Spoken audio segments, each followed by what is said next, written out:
Chapter 17 Our Mother's Ideal Story. April-Mei. As if called, Eli came into the room, Alpha and Olia too, even Anika from the hospice, and Fan, who I hadn't yet met face to face. Fan stood next to me. She smelled of cinnamon. Everyone but Nellie and Ali were there. "We are making our way," Mama began. And in the room we were captivated by the ease with which our mother entered her story, as if she was young again, whole again, fully able for this telling. "Making our way," Mama repeated. "That's what we're doing. And when we get to the place we're going, there's a sign that reads, 'Welcome to,' and there's a big blank space after the 'to,' because it hardly matters where, right?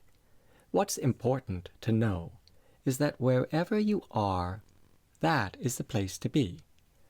Thing is, there's an ache just being wherever you are. It's an ache of uncertainty, but it's really not so bad. We can handle the ache. We are stronger than uncertainty. We were conceived with strength. We've had it inside us since the very beginning. I'm not saying it is easy to find this inner strength, but if you know where to look, it comes out of hiding without hesitation. And let me tell you, it is packed with courage, enough courage to get past any problem.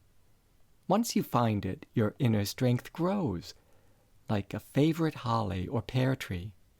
For me, it's like the black cherry out back that expresses itself so beautifully after a rain. I love that tree so much." I saw Papa smile at that. He had planted that cherry, the other trees as well. He had planted thousands of trees and mosses and flowers, all of which our mother would have included in her story, if she had had more time. "Good to be here, isn't it?" said Mama. "Wherever we are." "Yes," we all agreed, even Anika and Fan, who were new to the family.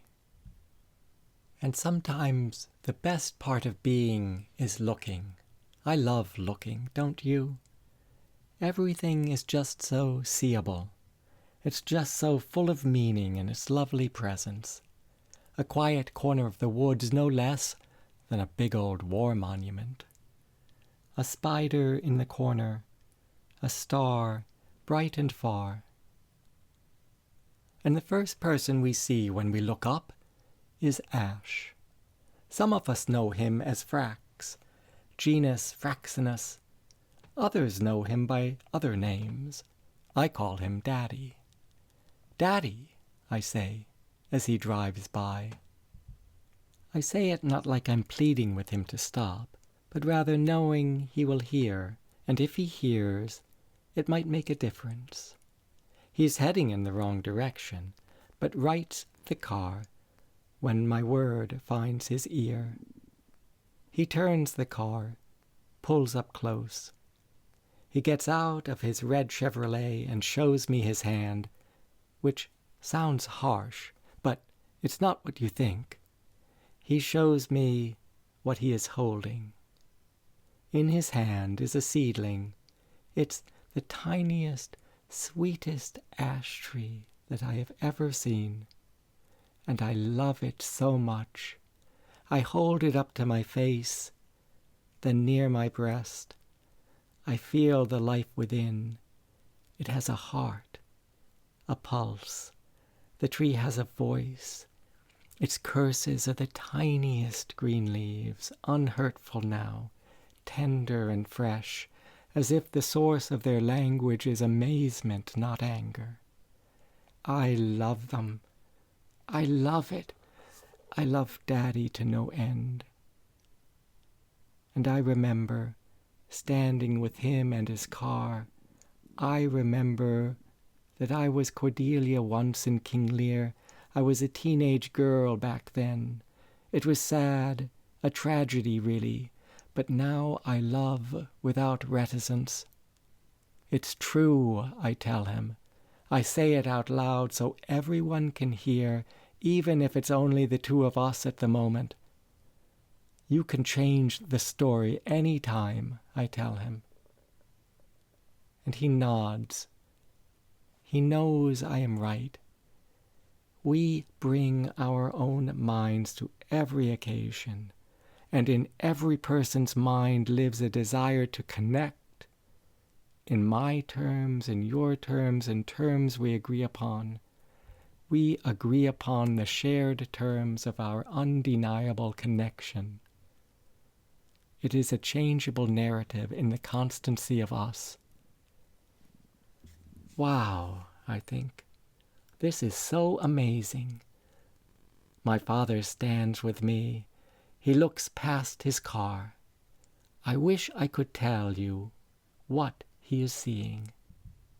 But I can't, and that's okay. As much as I love looking, I can't see everything. Everything is happening at a real fast pace. Next out, Aunt Tarantella, Daddy's sister. She died a while back. Nellie and I went to her funeral, but here she is anyway. She climbs from her brother's real red Chevy. She dances our way. Not much is known about her, except she's this beautiful woman who loves to dance. Back in the day, she had a long love affair with a woman named Cayenne, which I thought amazing. Such a spicy name. Aunt T's hair is liquid, black, and free. God, I love it. Reminds me of Marla. Remember Marla Conti? I wish I could dance so easy as she does. Not Marla, but Aunt T. Thing is, one of my legs is shorter than the other. It's hard to express myself without limping, but I don't mind. This is the way the good girls dance, easy on the eyes, tall and bright. This is the way the bad girls dance, over the fence, far and gone. This is the way the lovers dance, hip to hip, close and tight. This is the way the dreamers dance, sun and stars and more to come, on the shoulders of everyone. Now, look here. It's Nellie, just come into the room, true as can be, carrying drinks. Theo began calling our mother by that name when he was 3. He got it in his head, wouldn't let it go, and it stuck. And so Nellie became who she is to us all. Nellie and Daddy. She's my own mother, of course. I'm excited to see. Looks so young, full of artistic sensibilities, with her baggy brown pants and sky-blue button-down shirt untucked like always. Likes to say she was gifted contrariness when she was born, but only because she doesn't like to join groups and hates to be left out. She carries a tray of lemonade from the kitchen. I love, love, love fresh lemonade. Puts it on the table with wildflowers from the field. She gives the first glass to Daddy just to make sure he is here to stay. He drinks to prove that he hasn't given up the ghost. Or maybe, in a sense, he has given up the ghost and is now solid as a sycamore tree, current as the light of day. He is real and now, and sorry for everything his wife has gone through. She gives him this look that says, "You are who you are. I forgive you." She has raised 2 children, me and Theo. She herself has been a waitress, a witness, like a soldier in the war. She considers all conflicts solvable. She considers all the facts, all the angles. She preaches nonviolence, practices patience, durability, holds her tongue, lets her hair go, refuses dementia as much as convention, and I love her with all my heart.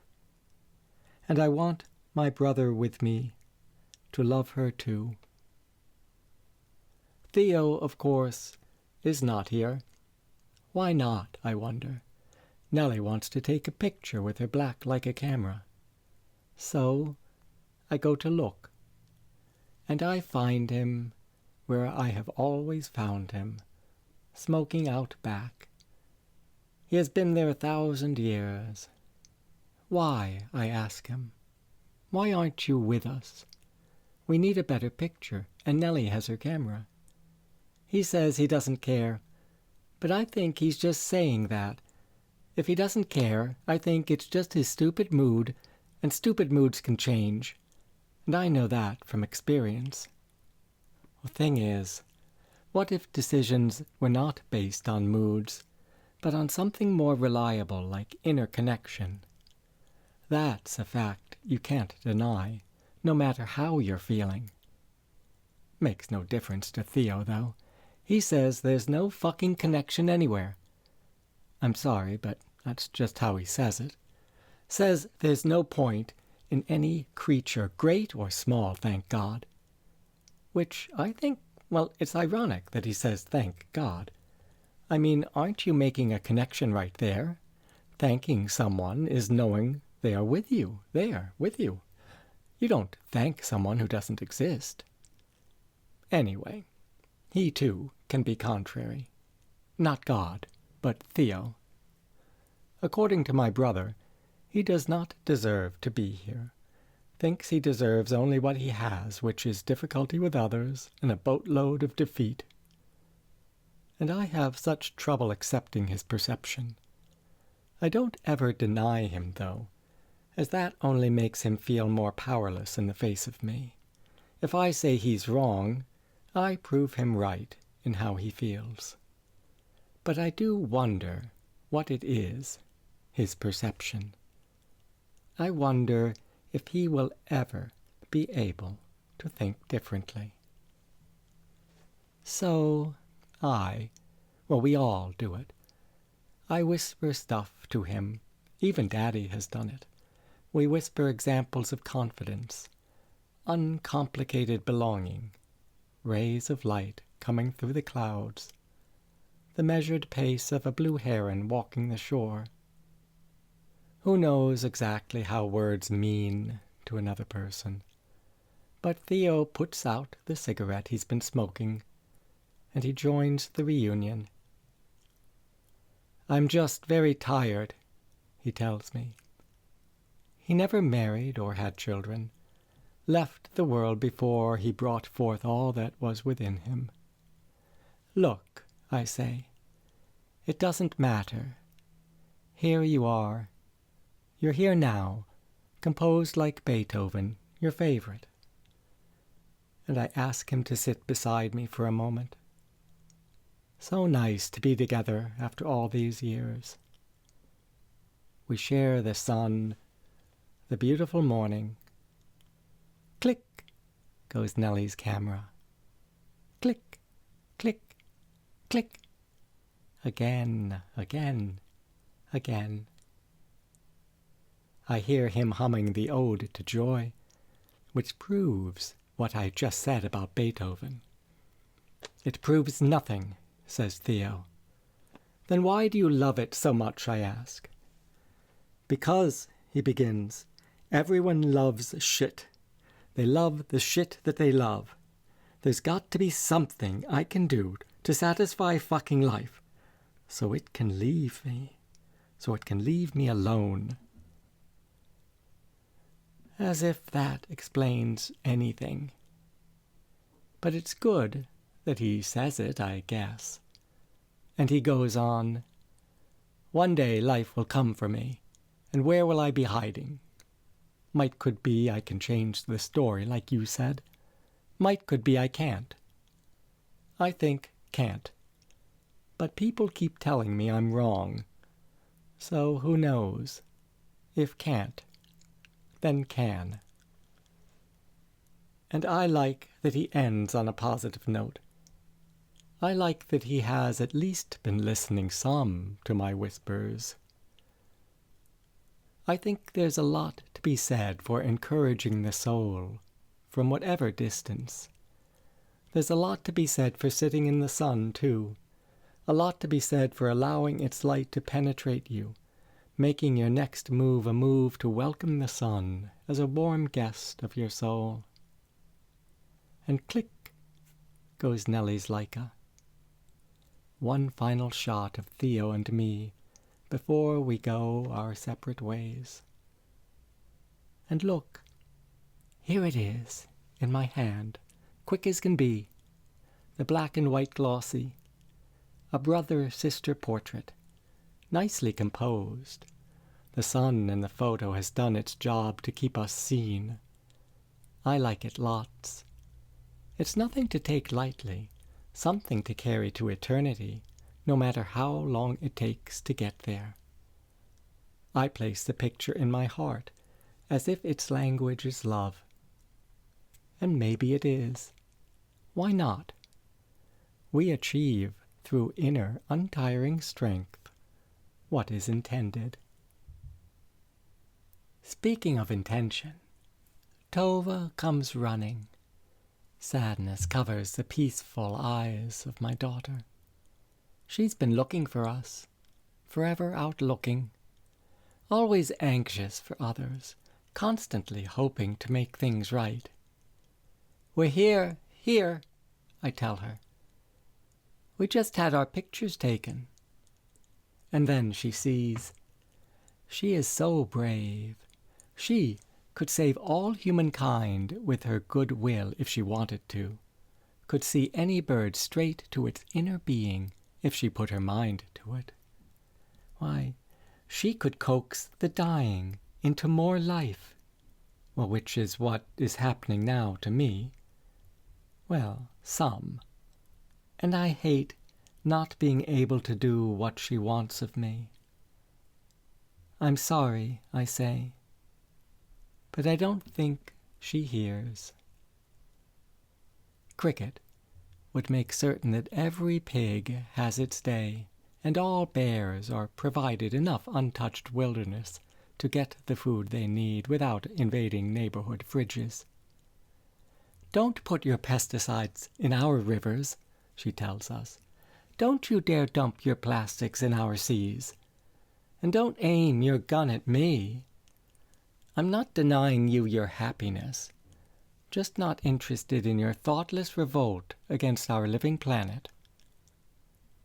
Tova is a lifetime vegetarian. She counts on the frogs each spring, and the ospreys of summer. All her children are with her wherever she goes. Ali, who is off at college, and Alpha and Olia, who are running around here somewhere. Everyone, all here to stay, to be, to change our world for the better. I love my grandchildren.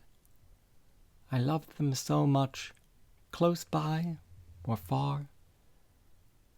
I have pictures in my mind and photos on the shelf with my oyster shells from the shore.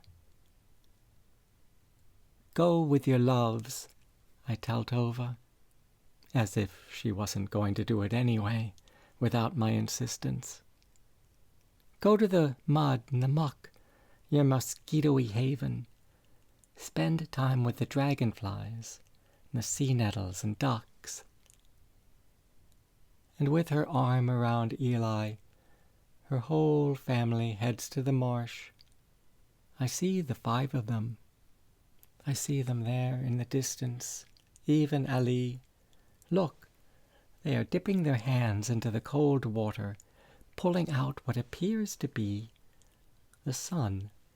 The sun is stuck to their hands in all its gleam. So true is the sun up ahead, my little bunny. I see the future when I look. It is like the sun that shines in my eyes, undeterred by death or gables, or grumbles, or mountains of any size.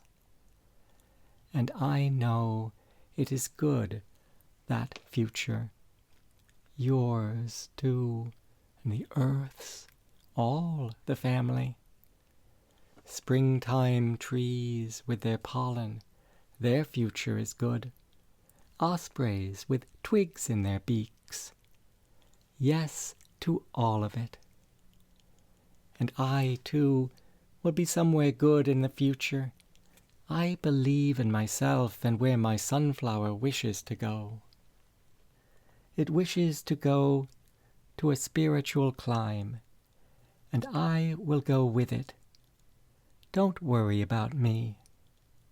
And then one day I will return to the earth where my sun self wishes in all its light to kiss this world and love it better. I see Oliver nodding. The sunflower part is a poem by our friend Blake. I just thought of it now, because sunflowers are a favorite of mine. I added the last bit because, well, this world, it means so much to me. Oliver agrees. And he agrees with me about his sister and her family. He agrees about the present world wherein lies our progress, and about the future that awaits us, so we can take things even more to heart. He would say, as do I, that only by taking the world and putting it in the goodness of your heart, only by doing that can we see to the world. Which means, of course, that that is how we do the world justice. Oh, Ollie, he is a very agreeable soul. Real, too. Thoughtful to a fault. He was born from the sky, and now my son stands quietly by, readying himself to speak. I could always count on you, he says softly, so no one else hears, but I hear. And no, I want to say back. No, it is I who have always counted on you. I want him to hear it. I'm sure he does. Oliver can find the truth in any situation. He points us in the right direction, not out of the woods necessarily, neither in too deep, just further where we need to be. It's a hero's journey, he tells us, and each of us is a hero in our own terms, a hero on our way to understanding what it is to be human. Why is there a human being on earth to begin with? He wonders. What is it about life that needs humans or the earth? Such questions run deep.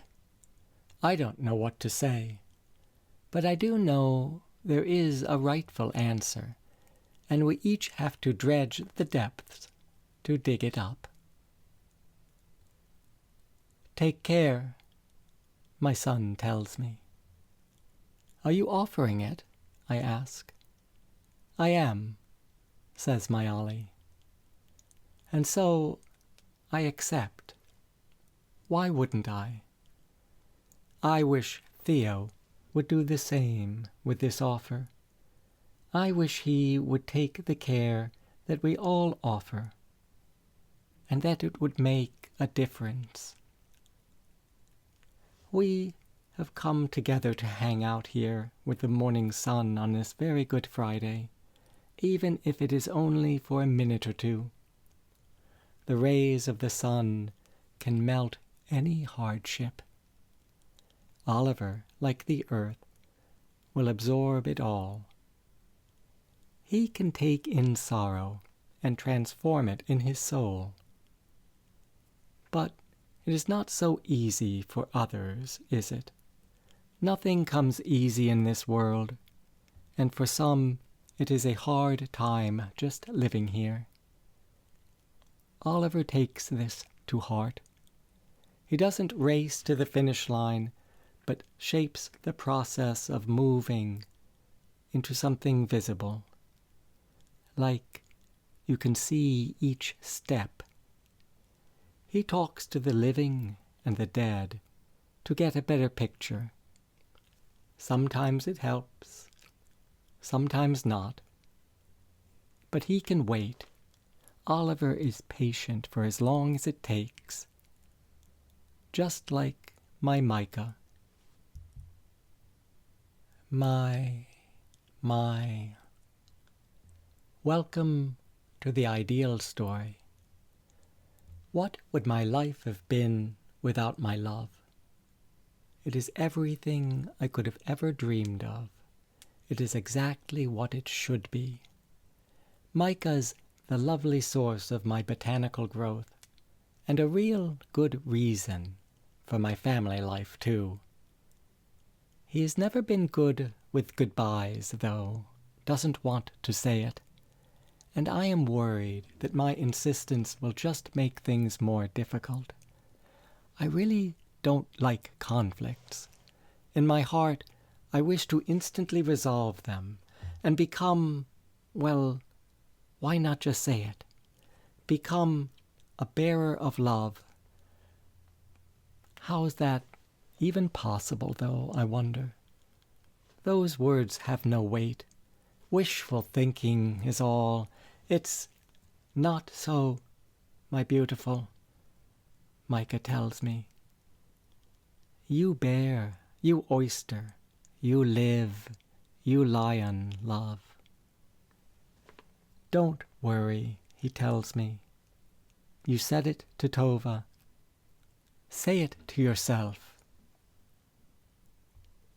I hear his soothing, punning, perfect tone, which I suppose is him trying to turn easy a troubling situation. But I am worried, I say to him.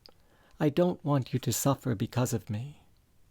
I won't, he says. This helps, he says. What we are doing now, we're slowing it down. We're talking it through. How are we talking, I wonder? I don't know, says Micah, but he goes on no matter. You just have to step into action. Move forward with life. You are amazing. Everything is possible with you, April-Mei. No one else but you who can do it. And I feel a bit better, I do. Micah, he encourages us all like that, loves us all equally, sees kindness as a form of action, sees justice as a form of love. Really, really he does. Living together is all about kindness and justice and love and... I have a kinship with all that is. And so here we are, just as the doctor ordered, all of us a family, all of us together for this. That window on the wall over there, tree limbs moving gently in the breeze. I see it, I feel it, I move within. Spring inside, spring am I, luscious, lucky, loving light. And my Micah, his words like wings to me. Lift, unloosen, hands on life. Go with it, he says. And I know those words are hard to say. I can see how sad he is, and I don't know what to do to stop it. He does not wish for us to part, would do anything to keep me from leaving this world. But as Oliver says, We are all a part of something even bigger. We are individuals in the process of making everything us.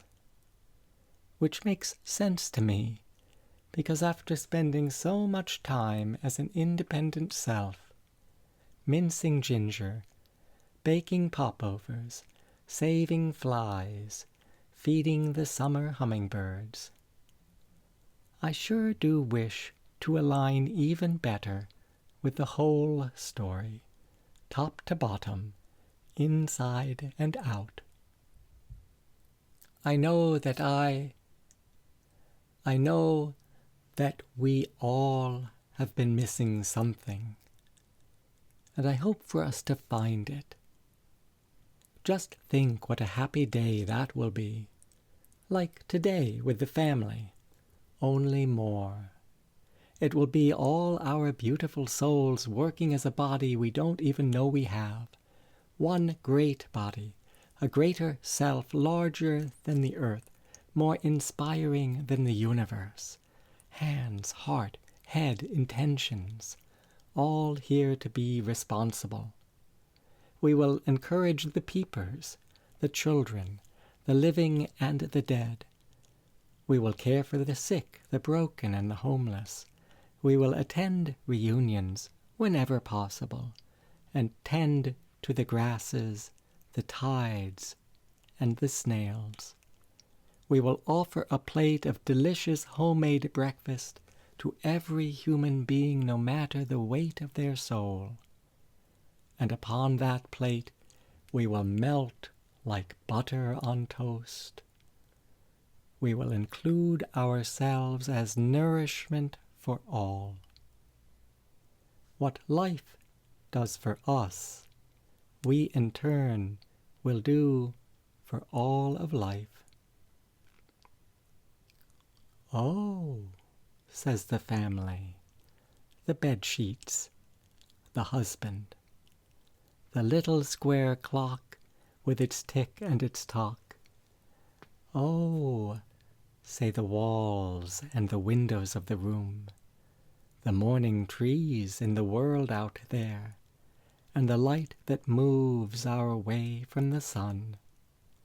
All of us ask it, needing no answer. Is that the reason we are here? It is, I say, a good day for us.